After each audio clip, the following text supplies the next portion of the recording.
सरकार ने भूमाफियाओं के खिलाफ अभियान छेड़ दिया है, जिसके तहत आज लखनऊ में समाजवादी पार्टी के नेता इकबाल अली के डेंटल कॉलेज पर प्रशासन ने बुलडोजर चलाया। इकबाल अली एसपी सरकार में दर्जा प्राप्त राज्य मंत्री थे, जिन पर डेंटल कॉलेज की आड़ में सरकारी जमीन को कब्जाने का आरोप लगा, जिसे लेकर प्रशासन ने ये कार्रवाई की है। जिला प्रशासन ने करोड़ों की जमीन भूमाफिया से छुड़वाई। नहर पर भी कब्जा कर गेट लगाया गया था, जिसे प्रशासन ने तोड़वा दिया है। आपको बता दें, बाराबंकी टोल विवाद मामले में इकबाल अली जेल जा चुके हैं।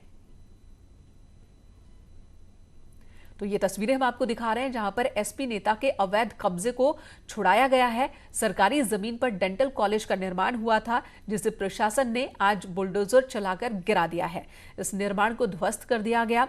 करोड़ों की जमीन पर कब्जा कर रखा था समाजवादी पार्टी के नेता ने। समाजवादी पार्टी के सरकार के दौरान ये दर्जा प्राप्त राज्य मंत्री थे और अब कार्रवाई हुई है। डेंटल कॉलेज की आड़ में सरकारी जमीन पर जो कब्जा किया गया था, उस कब्जे को हटा लिया गया है। अलाउद्दीन इस वक्त हमारे साथ मौजूद हैं। अलाउद्दीन, लगातार एक्शन मोड में इस मसले को लेकर एक बार फिर से कोरोना संकट के बाद एक बार फिर से प्रशासन एक्टिव नजर आ रहा है। अलाउद्दीन, आवाज पहुंच रही है आप तक? जी, सवाल पूछें। जी, डेंटल कॉलेज की आड़ में जिस तरह से अवैध कब्जा किया गया था सरकारी जमीन पर, आज वहां पर कार्रवाई हुई प्रशासन की ओर से। बिल्कुल, न सिर्फ कार्रवाई हुई है, बल्कि आप ये समझकर चलें कि लखनऊ के सबसे बड़े और शक्तिशाली भूमाफियाओं में से एक थे और कई सरकारों में इनकी अपनी बहुत लंबी पैठ थी और कभी कार्रवाई इनके खिलाफ हो नहीं पाई थी।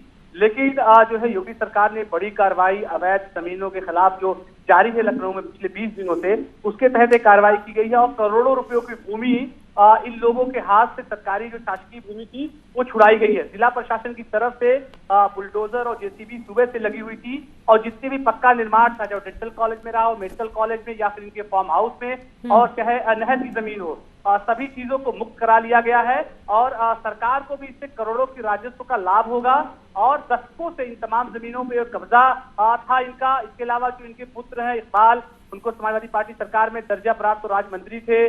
बाराबंकी में टोल विवाद मामले में जेल भी गए थे और इन पर कई सारे केस भी दर्ज हैं। यानी पिता और पुत्र दोनों लोगों पर जो है कई थानों में केस दर्ज है और फाइनली आज एक बड़ी कार्रवाई हुई है, क्योंकि इनका बड़ा एक गठजोड़ था और शक्तिशाली गठजोड़ था। और पिछले दिनों हाई कोर्ट ने जिस तरह से अवैध जमीनों के पर कार्रवाई पर टिप्पणी करते हुए कहा था कि राजनीतिक लोग और बड़े अफसर और रसूखदार लोग क्योंकि अवैध जमीनों पर कब्जा करवाते हैं, तो ऐसे में स्थानीय स्तर पर कार्रवाई नहीं हो पाती है। लेकिन आज जो एक बड़ी राजधानी लखनऊ में कार्रवाई हुई है, तो उससे साफ तौर से संदेश जा रहा है कि बड़े लोग भी अगर कब्जा करेंगे शासकीय जमीनों पर तो उनको छोड़ा नहीं जाएगा। बिल्कुल अलाउद्दीन, और कल ही बाहुबली विधायक मुख्तार अंसारी, उनके करीबी के कब्जे से इसी तरीके से जमीन छुड़ाई गई और अब आज यहाँ पर कार्रवाई हुई। आगे इस लिस्ट में और भी नाम है क्या?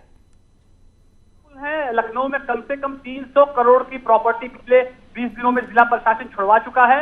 ये लक्ष्य इस महीने के आखिर तक 500 करोड़ का है, यानी कि अभी एक हफ्ते में 200 करोड़ की और प्रॉपर्टी को छुड़वाया जाएगा। जिन लोगों ने तालाबों पर कब्जा किया है, जिन लोगों ने शासकीय जमीनों पर कब्जा किया है, और इस कार्रवाई के पीछे कम से कम 50 बड़े बाहुबली, बड़े नेता, बड़े लोग शामिल रहे हैं, जो खुद को बड़ा बिल्डर, बहुत पावरफुल समझते रहे हैं, उन सब पर कार्रवाई हुई है। तो इस महीने में कम से कम 500 करोड़ की राजस्व की भूमि, शासकीय भूमि सिर्फ लखनऊ में छुड़वाई गई है और इस तरह की कार्रवाई अगर पूरे उत्तर प्रदेश में होती है तो आप मान के चलें।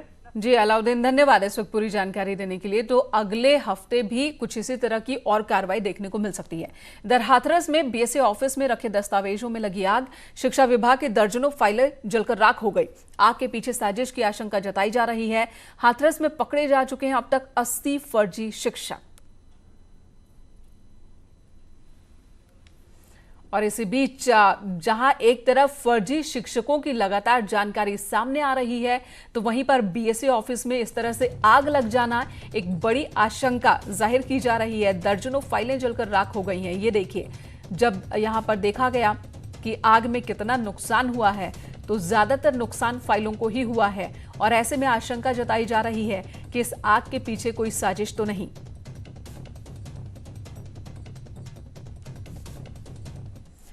खबर शाहजहांपुर से, जहां पर बीएसए की जांच टीम ने 6 फर्जी शिक्षकों को फर्जी पाया है, जिसके बाद हड़कंप मच गया।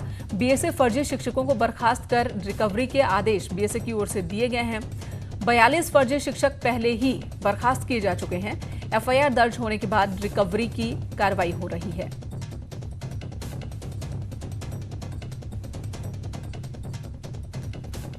इधर नोएडा में किशोर ने आत्महत्या कर ली है। 18 साल के एक लड़के ने फांसी लगाकर खुदकुशी कर ली। परिजनों द्वारा जिला अस्पताल ले जाने पर डॉक्टर्स ने उसे मृत घोषित कर दिया। आत्महत्या के कारणों का अभी पता नहीं चल सका है। पुलिस ने शव को कब्जे में लेकर पोस्टमार्टम के लिए भेजा है। थाना 49 क्षेत्र के बरौला गांव की ये घटना है। तो लड़के ने खुदकुशी क्यों की, यह अभी तक साफ नहीं हुआ है। परिजनों का रो रो कर बुरा हाल है। परिजनों ने ही सबसे पहले परिजन हॉस्पिटल लेकर गए इस लड़के को, लेकिन वहां पर डॉक्टर्स ने उसे मृत घोषित कर दिया। 18 साल का लड़का जिसने फांसी लगाकर आत्महत्या कर ली।